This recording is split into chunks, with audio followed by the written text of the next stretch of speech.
पड़ता है राजधानपुर। पिताजी के नाम राजा धर्मपाल और मेरा नाम माता जी के नाम सती सुनीता। मेरा नाम शेरी घर में माता रखा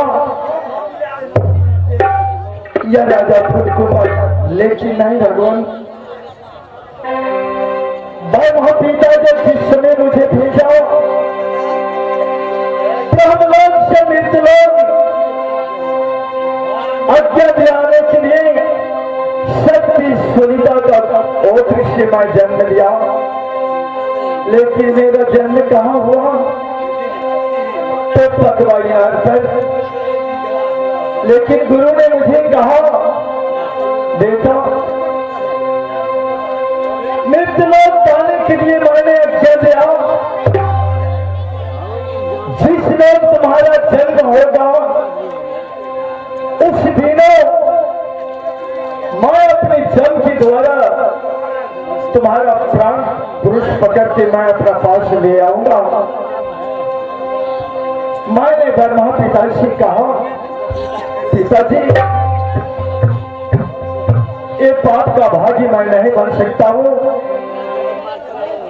क्योंकि इसी संसार में कोई माता और बहन की ओठ से पुत्र और पुत्री पैदा होती है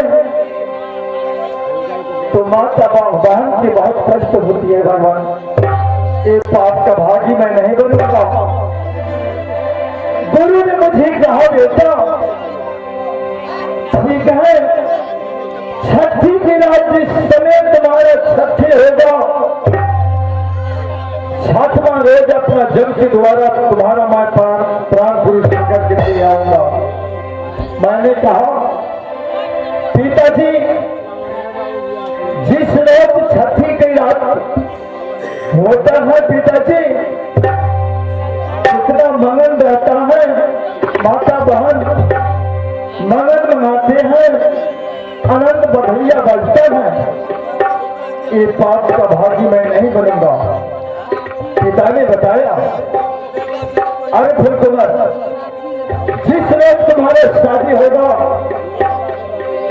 कोहबर के समय में मैं तुम्हारा प्राण पुरुष पकड़ कर ले आऊंगा।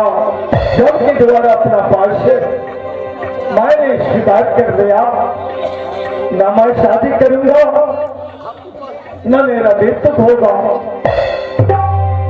लेकिन मां और पिता मेरा दुख समझ ना पाया। भगवान, मेरा ब्याह क्या, लेकिन घर कोहबर सती नारी के साथ मैंने गया। घर कोहबर अपना जन्म के द्वारा मेरा प्राण पुरुष की हरण कर लिया। भगवान, लेकिन वही जमराज जी पिता मुझे प्राण को लौटाया। और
माता सुनीता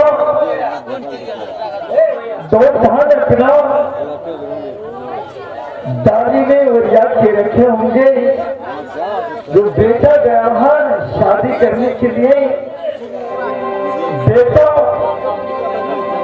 और पुतों के मैं अरस फरस के और कोहर लाऊं, लेकिन माता मुझे आंगन घर नीप के राखना हाथ भगवान बेटा पुतो आ बैठा तर की घर अंदर के रख, लेकिन गजबपुर से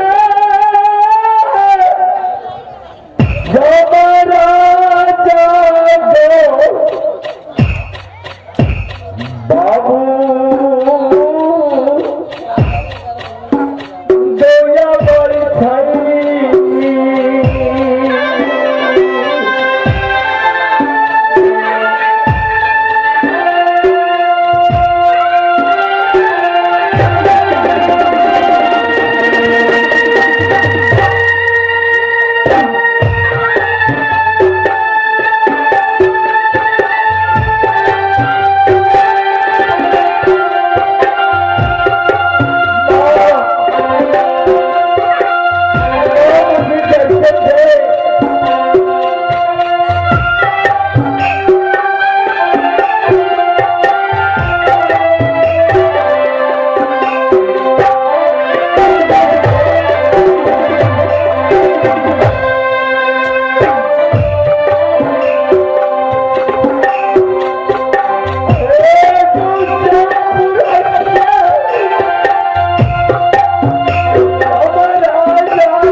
अपना वोट ने अपना आग लगा लिया,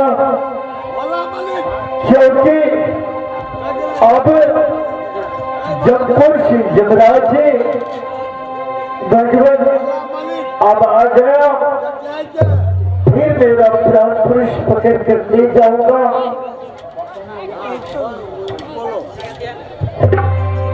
ये आगे हैं भोला बड़े जब हैं हमारे फुटबॉल के रंग फुटबॉल के पूरे दर्शकों के धन प्रदान किए हैं। हमारे बाकी वर्ग से लाख लाख सुविधा है। आगो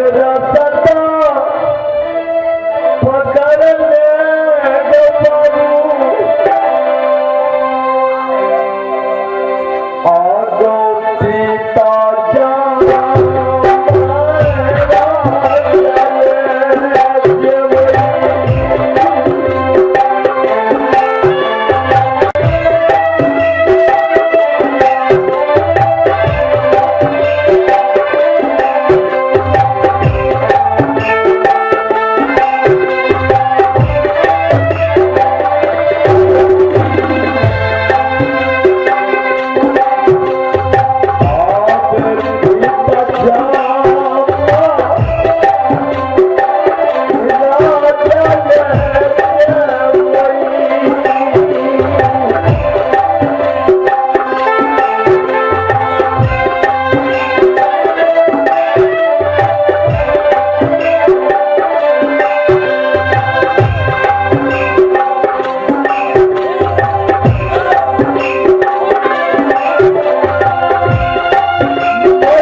अपने सीना से दूध पियाकर ये काला कंचन शरीर को पालन किया और बाकी मैं अपने हाथों से एक बार जनक की सेवा करूं।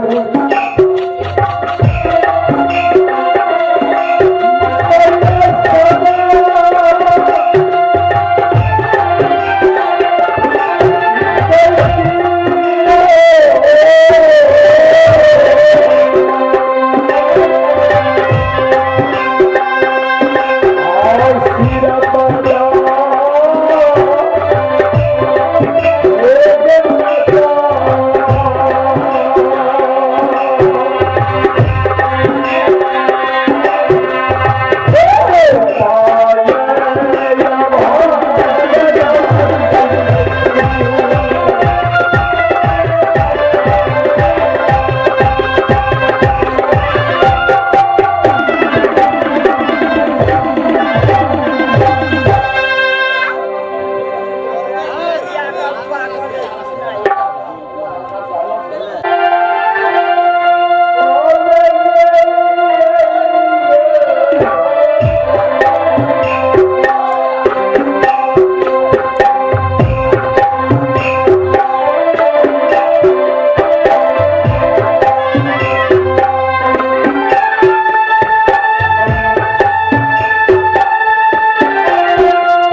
आप ये कैसा रूप धारण किए हो?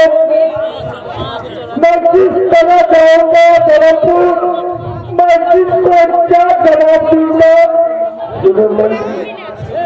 तो हमको छोड़कर के रानी जाओगी, रानी के उतरी दिखा दे। मेरा हिम्मत नहीं काम कर रहे।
के फुलकुमार को, लेकिन आपके हाथ में ये उतरी का कपल लेकर के अगर महारानी के पास आऊंगा तो क्या कहेंगे महाराज? आपको भागनी है, आप जाकर के इसको मुझको कहिए मेरे पास उतने बड़े कलेजा नहीं है जो मैं महारानी का जवाब दूंगा महाराज।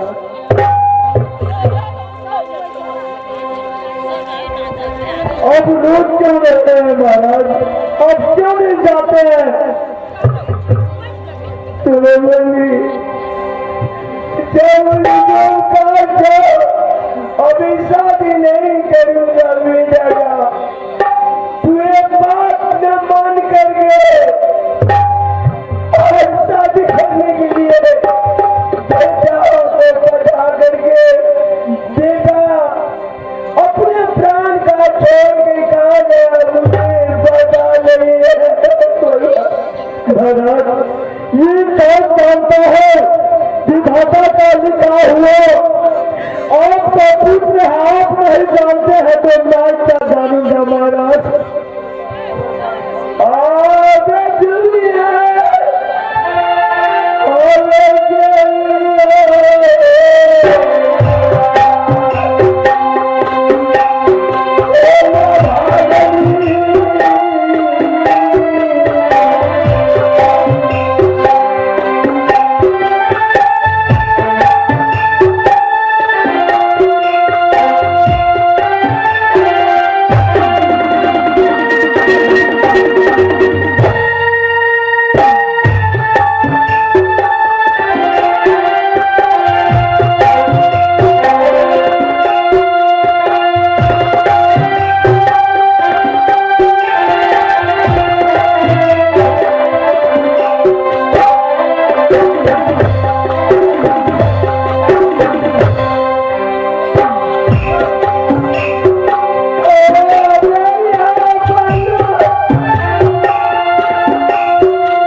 लेकिन आप हमारे राजा साहब को अगर इस समय आप यदि भरोसे के इंतजार नहीं करोगे तो पागल हो जाएंगे, मर जाएंगे महारानी से।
बेटा बेटा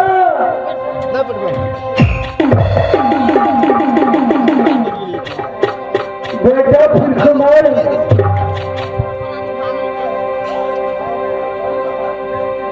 या भगवान ना बेटा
मेरा नाम है धर्मराज, लेकिन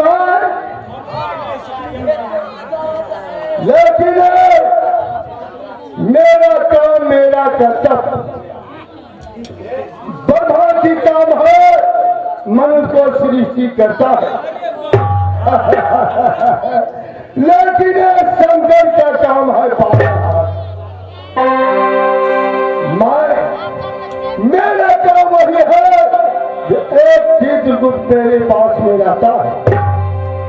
और जितना मृतलोक में मनुष्य है जो कर्तव्य करता है, जब वैसे करता है, झूठ बोलता है, गलती करता है, तो चित्रगुप्त ने लिखता है, इस बही में उसको नाम लिखा जाता है।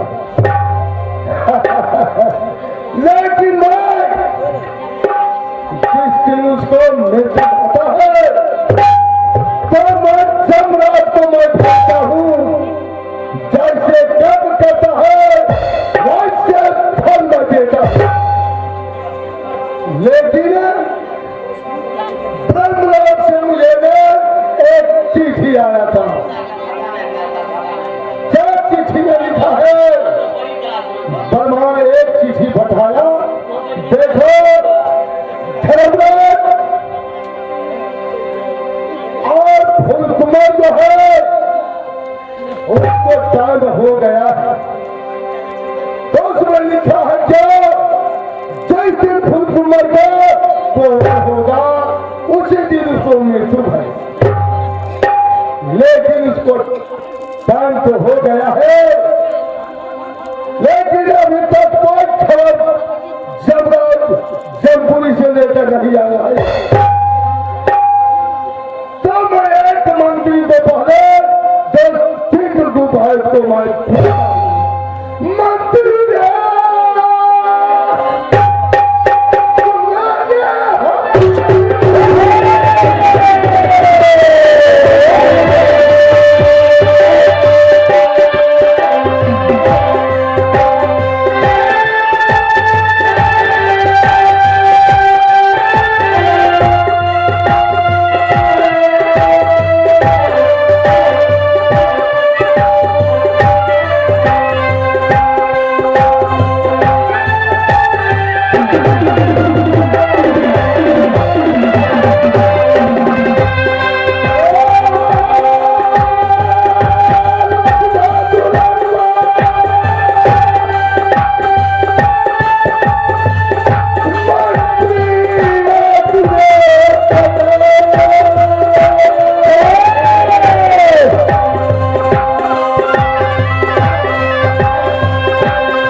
आनंद हो ये हमारा यह दर्द है। आप कहाँ जाना चाहते हैं? किसका यही मौत मर्जी गाँव पहुंचा है उसका जरूर से जरूर जान ठीक कर लाऊंगा। तो ठीक है मंत्री जी, तुमको मैं इसलिए बुलाया हूँ जो इस डायरी को लेकर इस डायरी में देखो जब किसी का मृत्यु है किसका नाम है पहले डायरी को निकालो और ये बताओ है प्रदीप कुमार उर्फ पहाड़ी जी, प्रदीप कुमार उर्फ पहाड़ी जी, यानी चुनाव पर खुश होकर के पूरे 30 रुपया की मोदी नमाजा फरमाते हैं, जो हमारे कंपनी हमारे पार्टी भाई साहब को हार्दिक हार्दिक अभिनंदन करती है।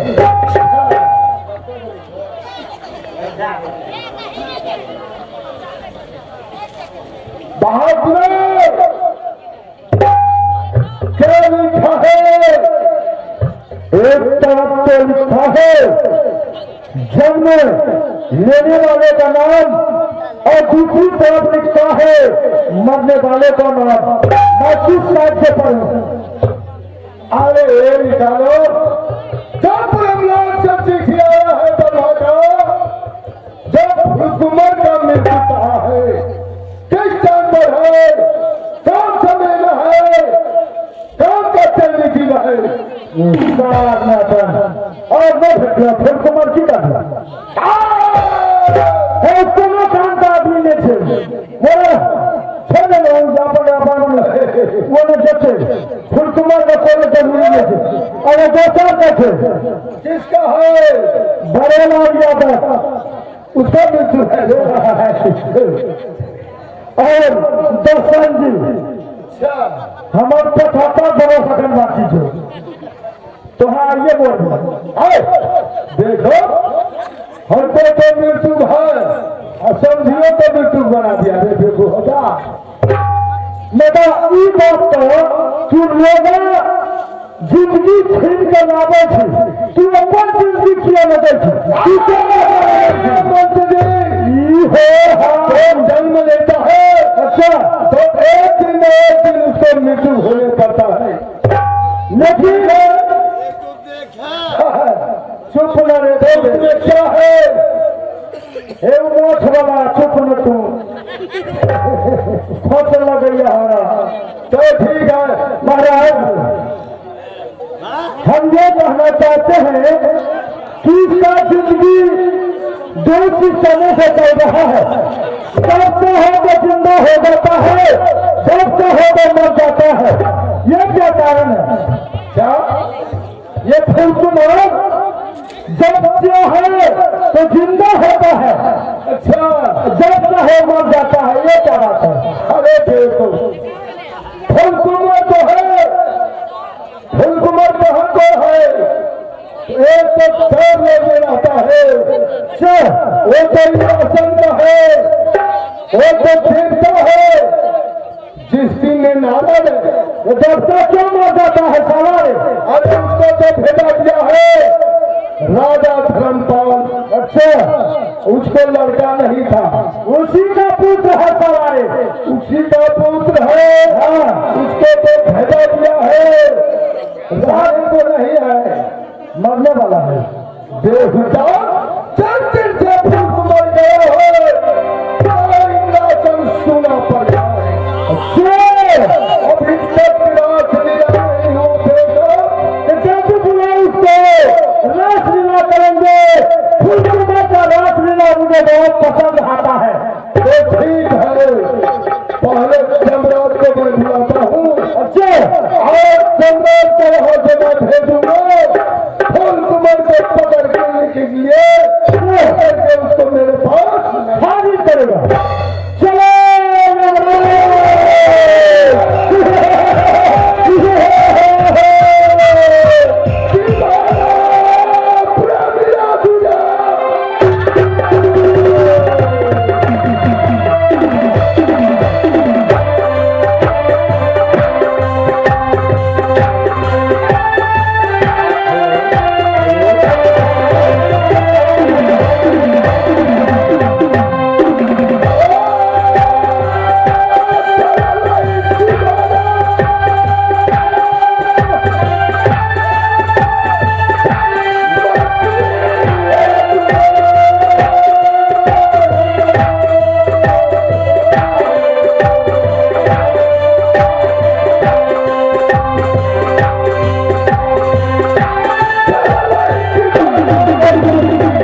आर्या प्रदेश की तरफ से पूरे 51 रुपया दफर और साथ में साहब ने एक कोटेशन दिया है। पर्वत पे 3 गाछिया केला कटहर आम ओइ पर बैठे 3 जना सीता लक्ष्मण राम।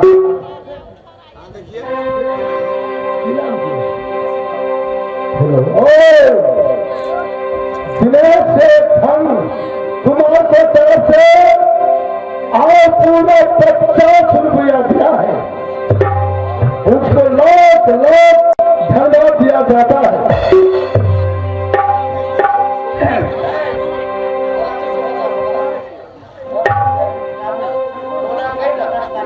हो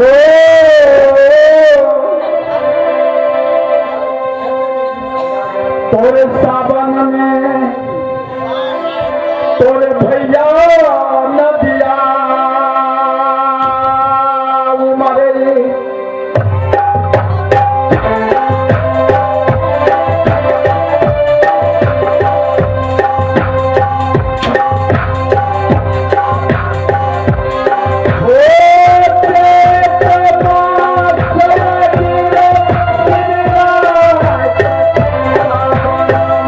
Oh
तो यहाँ दुरासन किया वाली और मेरा पिता श्री धर्मराज और मेरा नाम यमराव।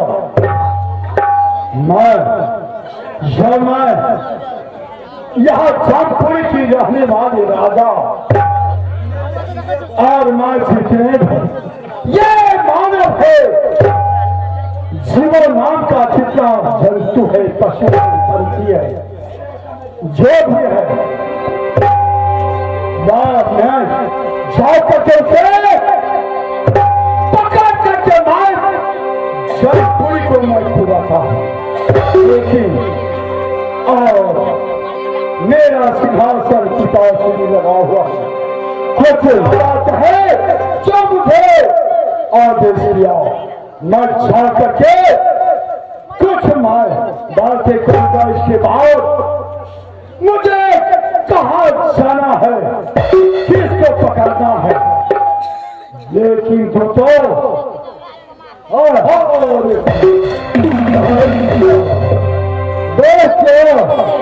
मेरे शाह जहाँ मेरा सिंहासन पिता श्री का महाराज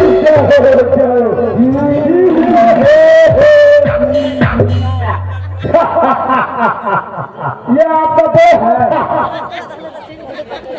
ये कौन क्या बड़ी उठ गए, क्या बड़ी जमीन क्या चाहिए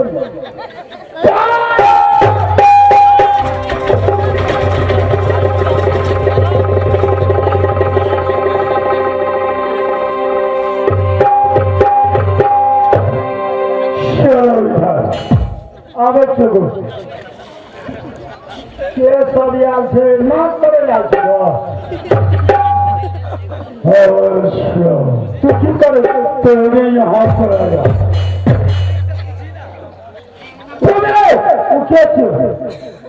तुम्हें ही बात कैसे हो,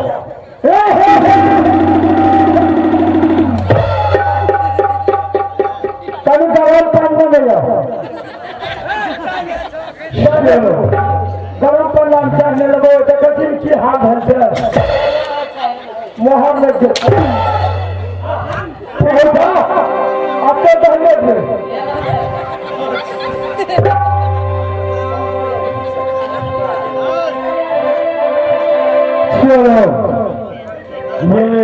महाराज पुलिस टोली का मंत्री है, मंत्री है हाँ, तो अभी मंत्री है तो मंत्री बना पड़ते ठकान में तो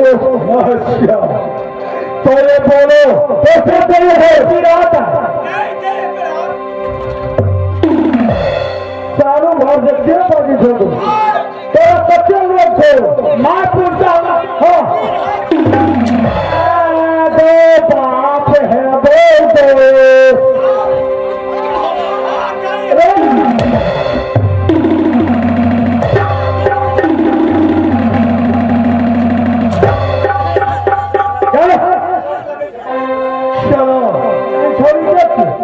दिन आज की रात है सोचे ना काम कर दी बस दिन है क्या दिन है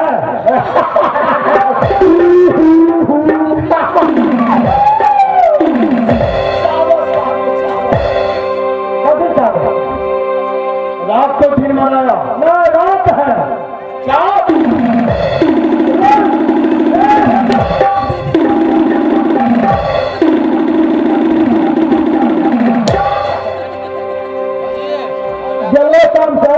अभी दिन है से तो बुझलिया जे हते से हते नाच नहीं है तो नाच बहुत भाग भाग जा जल्दी यहाँ पर तो नाच करता है ना हम नाच कर रहे हैं नाच करेंगे जाके ऐठना कथी भेजे तो बड़ी देर पर फलसन करो पैसा दे करो नामा बिसरा रहे तू और ये है पहरिया प्लस 25 ऊर्फ कैलाशी पहरिया प्लस 25 ऊर्फ कैलाशी पूरे 30 रुपया ये है जो हमारे पार्टी भाई साहब को हार्दिक हार्दिक अभिनंदन करती है और वो साहब बार बार आते हैं और साथ में कोटेशन लिख रहा है। कौन सा? उन साहब ने कहते हैं लगा तो आग पानी में जवानी उसे कहते हैं, लगा तो आग पानी में जवानी उसे कहते हैं, लुटा तो अपनी बात का कमाई फटानी उसे कहते हैं। हमारे पार्टी उन साहब को हाजिर आप क्या करते हैं? मौन सेवाओं को नौकरी कंपनी का ओर से और हमारे ओर से लाख लाख। अच्छा कहिए महाराज, आज यहाँ मैं कहने के लिए चाहता हूँ। क्या तू देख कौन है मेरा एक सिंहासन में रहने वाला? अच्छा तो मंत्री हो क्यों झांकी आती हो? परंतु आज क्या जरूरी पड़ गया क्या जो पिताश्री ने मुझे याद किया? कहीं भी जाओ जब आपका माता पिता याद करते हैं तो माता पिता से बढ़ के इस संसार में कोई नहीं है। चाहे अपराध हो, जमराज हो, कुछ भी हो, माँ और माँ होती है, पिता और पिता होते हैं। उनसे मिलना आपको बहुत जरूरी सिद्ध है। तो मैं मेरा साथ देगा? चलो आज कहीं न कहीं जाना है। चलो अवश्य जाऊंगा। और भगवंती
हमारे आनंद हो आनंद हो आनंद हो।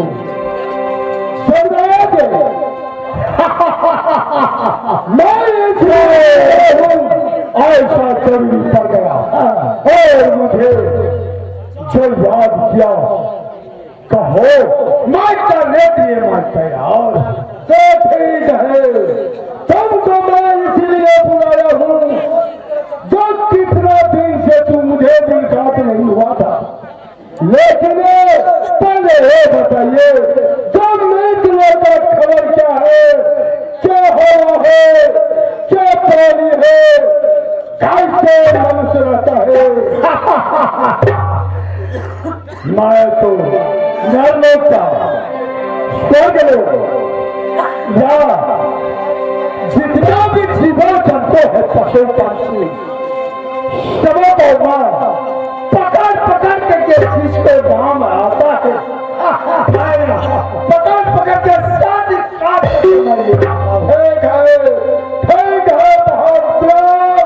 ठीक है तुम्हारा नाम संसार में चलता है जो वही जन्म बोलता है और सब जीवों को जीव खींच करके चारों जौनपुरी में बंद करता है। जैसे करता है वैसे मैं एक जौनपुरी में मैं उसको फल देता हूँ।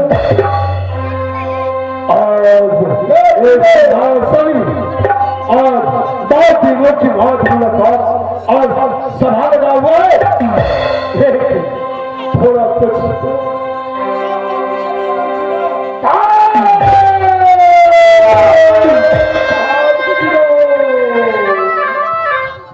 हम ही कहते कोनो बापू जुलूस रहती तब न सब बापू बाबा जी या मोच या धार तालवार कौन सा चित्रों करे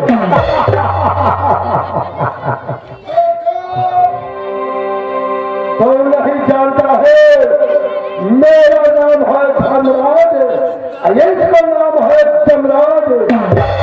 मेरा नाम को चलता हूँ ना तो किसी दरिया की पास चलता हूँ तो सारा मेरा नाम सुन करके सुनता तो सुनो चलो बहे गोविंदा और इसलिए मैं बुला रहा हूँ जब फुलकुमार करे लेकिन अभी तक फुलकुमार लौट के नहीं आ रहे तो लेकिन ब्रह्मलोक से मुझे एक चिट्ठी आया था जो फुलकुमार को पुर गया है। क्या फुलकुमार जो है कहाँ है? अरे तो राजा धर्मपाल का पुत्र है लेकिन उसका लिखा है जिस दिन उसको कोहबर होगा उसी दिन कोहबर के घर में जाकर तब उसको पकड़ के ले आए। देखिए धर्मराज उस पाठे में केवला जगह है चलो चित्र को निकालो। सुंदर देहिया के नहीं छोटे काना बोले बोले ना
ये फुलकुमार जो है ना 1.5 घंटा के लिए मात्र का इसमें जो लिखा है ये है धर्मपुर का यानी राजा धर्मपाल सिंह खत्री का बेटा है जिनका नाम फूलकुमार है और वो शादी करके अपने ससुराल में है और उसका मौत क्या हो गया और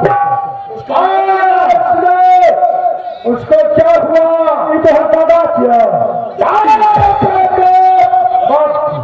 मैं जानता हूँ की भर और उसका कारण है क्या कारण है जिस दिन में गया अच्छा उसी दिन में फूलकुमार वादा करके गया है क्या वादा करता किसी रात में कोहरे करूंगा तब कोहरे के घर में मुझे पकड़ के ले आना गमरा तो इसीलिए आज उसको पकड़ के ले आऊंगा ठीक से ले तो तुम बापू कहा नाम छो कहा भी नौकरी न करो क्या तू सब मारने पूरे चिंता अपने छोटा बता से उम्र से देखना कर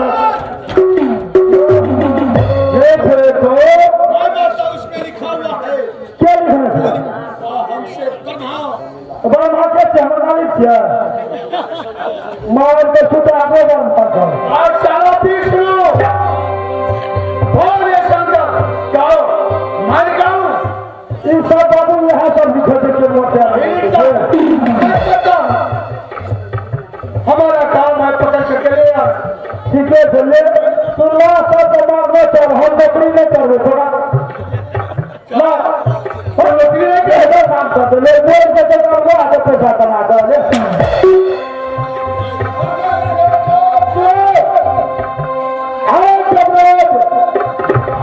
कुमार है कहाँ रखे हैं उसको मार एक तेरा संग खेलने में हो चलो उसको खेलने के लिए ठीक है सब चेला जिगर चलो उसे पकड़ करते तैयारी करो जल्दी चलो आए तू